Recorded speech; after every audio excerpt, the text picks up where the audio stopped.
Alright guys, so here we got a 2013 Ford F-150 with the 5.0 motor.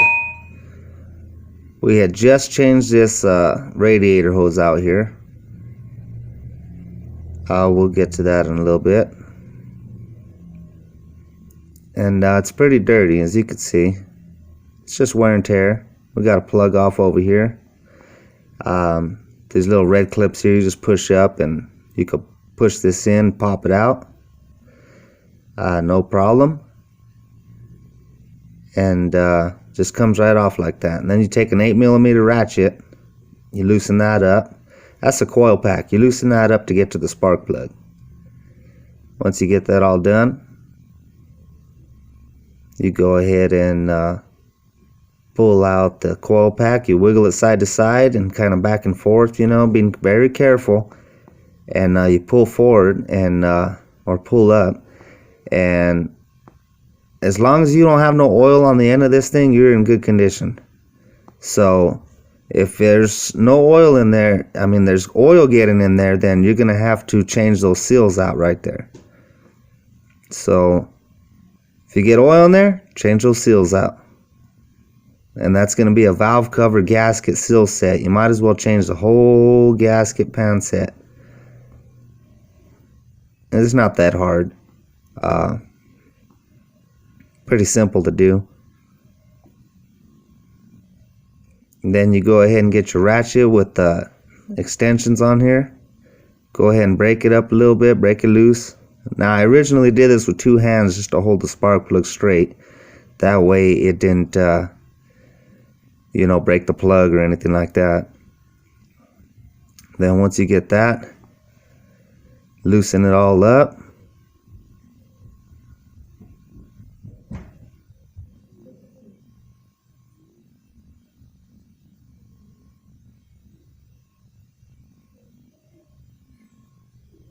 Then you can pull your plug out. And there you go. This one is a little bit of rough, you know, because it's been in there for a minute, so felt like it took forever to get out. So but the threads look good, everything looks good. So this is a spark plug socket. It has a rubber boot inside of it, and it holds onto the spark plug. So this is good for taking it out, but putting it in, sometimes you have problems getting the socket to come back off with your ratchet. Now you could tape it and everything else, but the way I found, you just leave it up a little bit when you go to put it in. Just don't push it all the way in, just a little bit, just so you could catch your threads. And then once you throw this inside of there, you'll be good. Now this is the other 5/8 socket, spark plug socket, that we use when we go to put the plug back in. So there's no rubber boot inside of this one. And it helps to be able to take your ratchet out in your socket without the, you know, getting stuck inside of the head.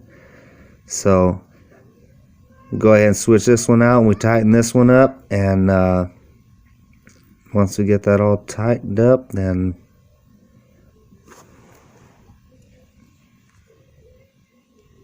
it's nice and hand tight, snug. And once you got that done, you could pull your extension out, change your ratchet out, I mean your socket out there, the 5/8 socket, spark plug socket with the rubber boot. You put another one on without the rubber boot.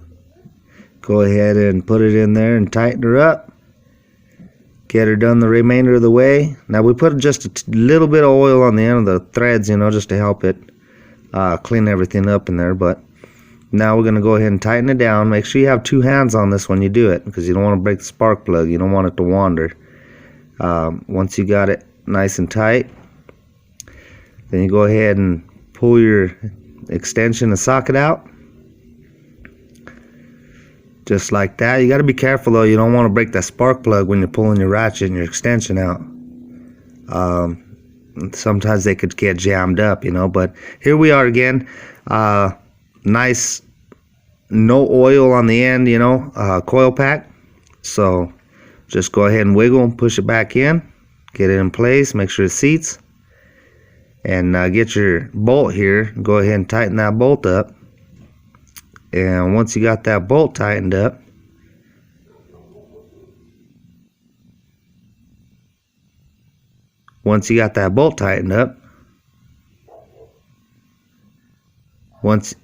okay, and now we could go ahead and plug the end back onto this. After we tighten it up, we got an 8mm small ratchet on it.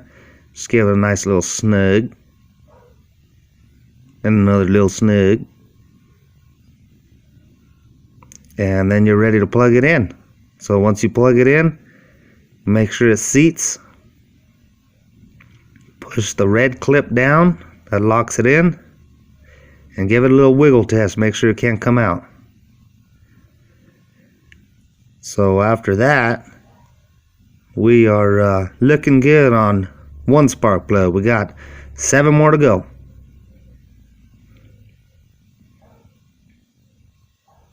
Now here we are. It's a pretty dirty engine, you know. It's probably never been cleaned. A lot of people don't suggest do this on your own, you know, unless you kind of know what you're doing. Make sure you're not holding your pressure sprayer direct power right next to everything, and make sure that well, in this case, we're going to clean up the battery. This thing's I think it's leaking out of the battery, so he's going to have to replace the battery to stop this from happening. But it's rotting out all of his battery wires and everything, so we're going to clean that up for him, but we'll let him know. And this is the engine degreaser that we use. This is the best stuff, I believe. We'll just go ahead and spray it all down.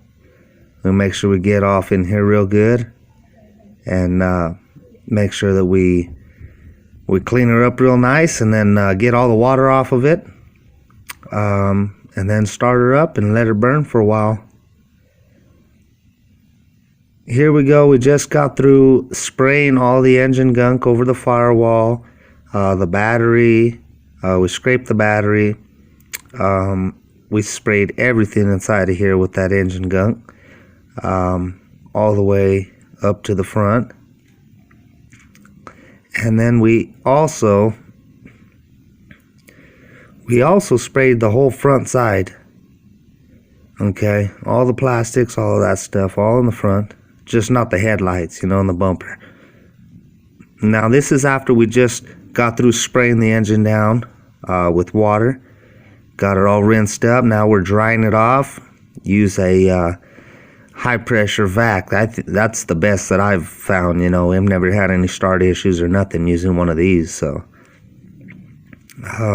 go ahead and use one of those to get your water off the engine. Then you're left with a nice engine like this. Now start her up and burn her off. Make sure it'll smoke for a minute, but it'll be done.